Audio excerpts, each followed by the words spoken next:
Osasun eskubidea aldarrikatzeko berriro manifestatu gara. Oinarrizko eskubide bat da, eta soilik osasun sistema publiko, sendo, unibertsal, doako eta kalitatezko baten bidez bermatu daiteke.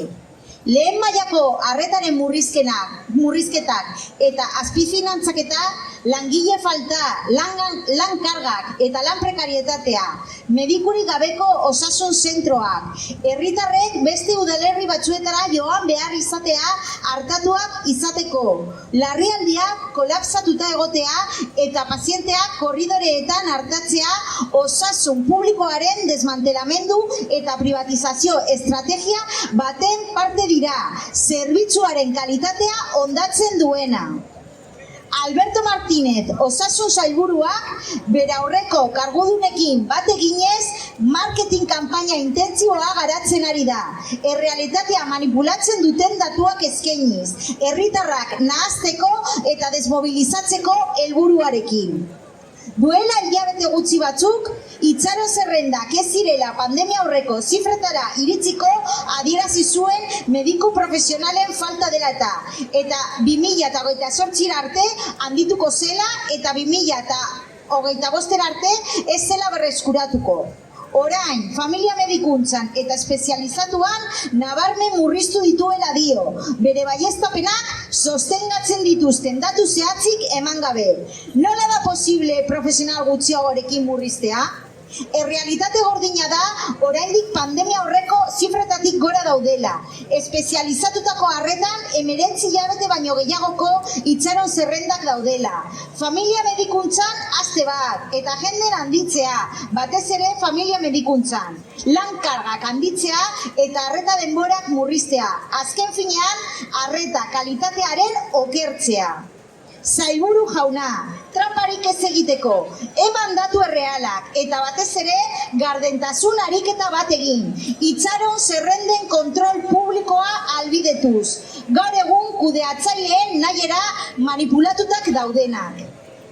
Era berean, klinika pribatuetara desbideratzea 75% murriztu duela dio. Berriro ere, frogatzen duten daturik eman gabe. Egia balitz, murrizketa hori aurrekontuetan islatu beharko litzateke. Hala ere, 2024ko eta 2025ko aurrekontuetan klinika pribatuetara bideratutako partidak handitu egin dira. Beste behin, diru publikoaren 100 milioi enpresa pribatuetara joango dira. Eta ez da kasualitatea, osasun saileko eta Osakidetzako goi kargudunak bertan kokatzen baitira. Ate, birakariak ez dira murrizten.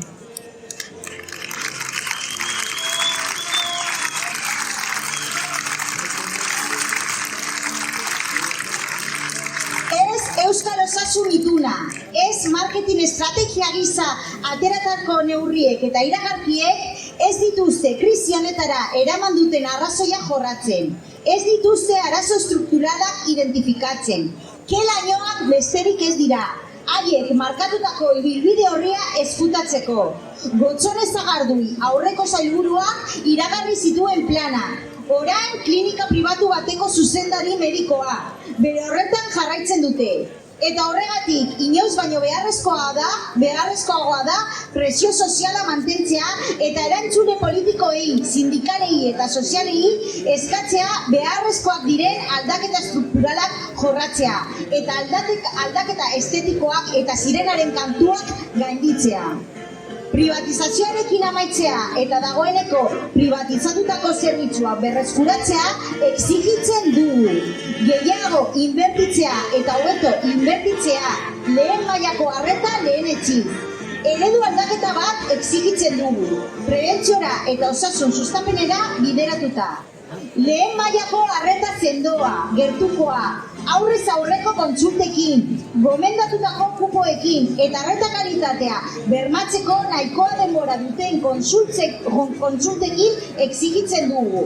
Eta itxaron zerrendak murriztea, baina esparru publikoan, euro bakar bat ez bideratzea aparteko ordutegietara, ez osasun pribatuaren negoziora.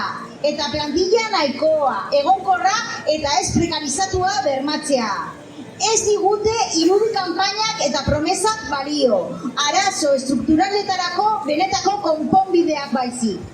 Azkenik, eskerrak eman nahi dizkiegu osasun publikoaren defentsan dauden plataforma guztiei, gizarte erakundei, sindikatuei, auzo elkartei, feministei, pentsiodunen mugimenduari eta manifestazio hauek babestu dituzten elkarte eta kolektibo guztiei. Gure osasun publikoa defendatzeko mobilizatzen jarraituko dugu. Herritar guztiei, herri eta auzoetan antolatzeko deia egiten diegu. Elkarrekin gure osasun sistemaren murrizketak eta privatizazioa eta haien ondorioak gelditu ditzakegu. Gure osasuna dugu jokoan. Osasungintza publikoa defenda dezagun. Mila esker.